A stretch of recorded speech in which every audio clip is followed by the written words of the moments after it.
The old one-room thriller, Control, 2022. You've never heard of it, most likely. Don't blame you. Okay, too long didn't read version. It's not one that I'm going to say, yes, go see this movie, because it's definitely not that. It's definitely not that. But I will say this. If you're actually in film school and you want to know the art of movie making, if you're not in film school, but you're just interested in how movies are made or what goes into them, and you have a little bit of an inkling and you look out for those sorts of aspects like, oh, that's an interesting camera angle, or that's an interesting camera angle up here or there, or that's a different lighting effect, and so on and so forth, then then I would say go watch the movie. Otherwise, swipe away, swipe no. The reason being is that, look, the woman's acting at the initial part, she has no one to bounce off. So she has to do all of this herself. And when I say, we've got the single room movie, there's one other scene within the movie. There's a single room, then we see outside of the room, and we see at the beach. That's it. The other three sets. The beach is just live, which means that could have been shot at any beach, anywhere. Not closing the beach down either. I didn't have the impression the beach was closed down. I had the impression they just all walked out on the sand, filmed a little bit for a few minutes, and then came back inside. They were done with the outside stuff. Inside stuff, some of the beach scenes were clearly just sand on the ground with like a backdrop that said, "This is the beach, so please believe it." Like super cheap. Inside the room just could have been a double garage anywhere. So that's how super cheap we're going. Outside of the room just could have been a small garden shed placed in a larger warehouse with all the lights turned off. Like, I'm telling you, super cheap. If this thing cost $1 million, I'd eat my hat and I'd be questioning what all the money was spent on.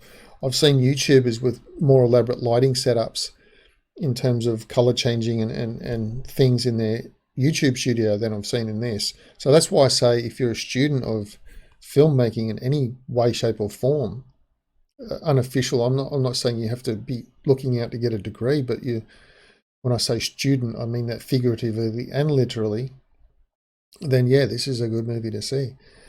I'm not going to spoil it too much, except to say that she is given a whole bunch of tests to perform, and she has a lack of memory. And while she's performing the tests, her memory does come back. Once she completes all of the tests, she decides she wants to start again. So that's about as much as I want to tell you in terms of, I'm not going to tell you why she chooses to do that, except to say that she does. And then you're just like, what was the point? The whole place she was in existed to do tests, and then once the people were done, get them out. And she's chosen to go back in, which means they have to start again with the memory wipe and gradually feed her memory back to her again. And I thought, well, what was the point? Seeing as she's gone through all of that just to choose to do it all again, but with no memory of having done it before. And it just reminded me of The Cube, which was another pointless movie. What was the point? The point was just to build the cube and then have people do it, like whatever. A pointless movie, a one-room type of movie that had no point. And this one just had no point at the end. I don't know how long. If it went for an hour and a half, it was an hour and a half too long. But I didn't really feel that it was dragging on, because I was more interested in the filmmaking aspects of what they were doing within the... Look, I had questions. In the film. She's lying on the floor asleep. Then when she wakes up, she's chained to the chair, and her husband does join her in the room, and he's not like, oh yeah, I know how this happened. Like, did he get knocked out?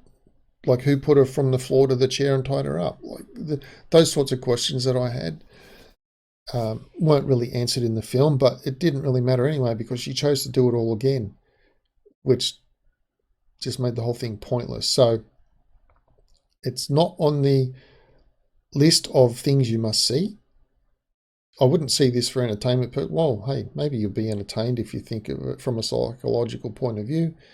But from a movie that becomes pointless at the end when the character decides just to do it all again and there is no point to it, then yeah, if you're happy to watch movies like that, then hook in. If you are currently in film school or you just like to look at movies and analyze the aspects of filmmaking that made a movie, hook in. Otherwise, don't bother hooking in. But if you've seen it, let me know what you think down below.